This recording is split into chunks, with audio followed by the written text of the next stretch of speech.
ქუთაისში რამდენიმე ქუჩის გზის სარეაბილიტაციო სამუშაოები გრძელდება. პროექტი მუნიციპალური განვითარების ფონდის დაკვეთით ქალაქში ერთდროულად 5 ქუჩის რეაბილიტაციას ითვალისწინებს. სამუშაოები ამჟამად მიმდინარეობს ოცხელის, ზვიად გამსახურდიას, ტოფურიას, სოხუმისა და კონსტანტინე გამსახურდიას ქუჩებზე.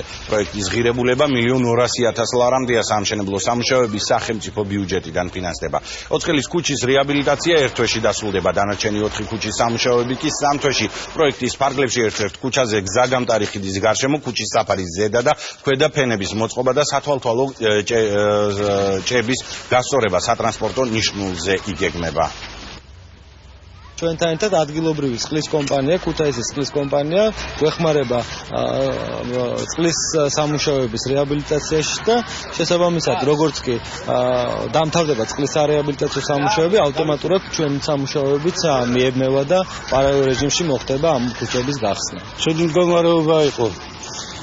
ქუჩაში ვერ გაივლით და ეხლა ისეთ ერთი კვირაა თითქმის რომ დაიწყო და დაეწყო და 1-2-3 დღეში უკვე დაამთავრებენ და ეს ყველასთვის კარგია.